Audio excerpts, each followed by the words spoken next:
bombshell in the Jodi Arias trial. The jury deadlocked over her fate after deliberating for 3 days and 13 hours. We'll talk exclusively to the jury foreman in just a moment, but first, here's Ryan Owens with the very latest on the story. Ryan.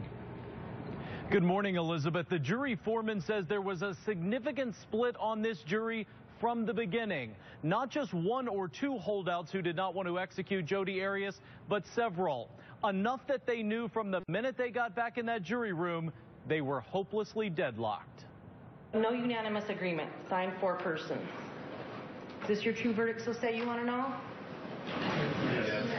A mistrial. It was the outcome neither side wanted. Jodi Arias exhaled and couldn't seem to believe it. Her victim's family simply collapsed in anguish. They will have to live through this nightmare yet again. Several jurors cried. One mouthed, "I'm so sorry," to Travis Alexander's family. This was not your typical trial. You were asked to perform very difficult responsibilities. Prosecutor Juan Martinez's face seemed to say it all, but he's as determined as ever to send Jodi Arias to death row. Just minutes after the deadlocked jury went home and Arias was whisked back to jail, Martinez's boss, the county attorney, said they would try the penalty phase again with a new jury. Right now, the retrial of just the penalty phase of this trial is set for July. That will almost certainly be delayed. Keep in mind, a brand new jury must be chosen, and then they will have to hear a significant amount of this graphic evidence all over again. Elizabeth? All right, thank you, Ryan. Let's bring in now the jury foreman, Bill Zervakos. Good morning, Bill. It's really great to have you here. You did say you had a hard time believing she would be capable of just looking at her, that she could be capable of doing this. Yeah, that's true. I mean, when I walked in the courtroom the first time and looked at who the defendant was, you know, it's hard to put that in perspective. When you look at a young woman and think of the crime, and then you see the brutality of the crime, it just doesn't wash. So it's very difficult to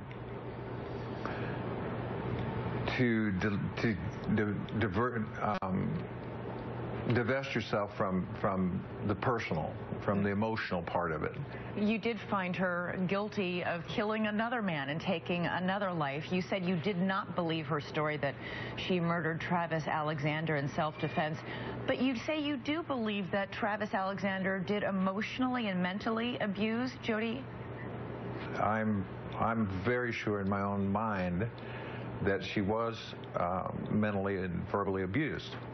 Now, is that an excuse? Of course not. Does it factor into decisions that we make? It has to.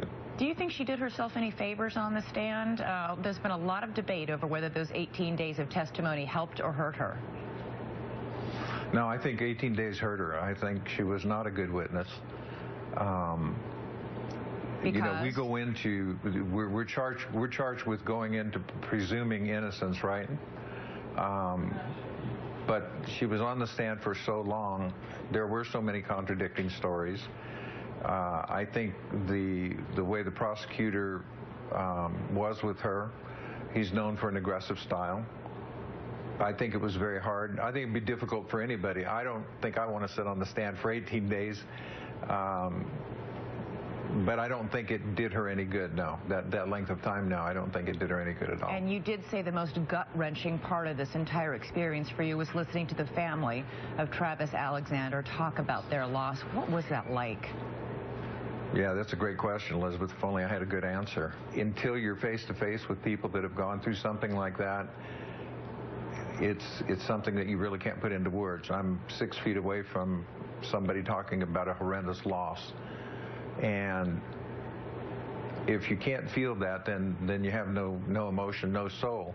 And yet we couldn't allow ourselves to be emotional on the stand. We couldn't allow ourselves to show emotion, although I sure some came through. And I'm very, very proud of my peers and my jurors that were with us, because they did a fantastic job of holding it together.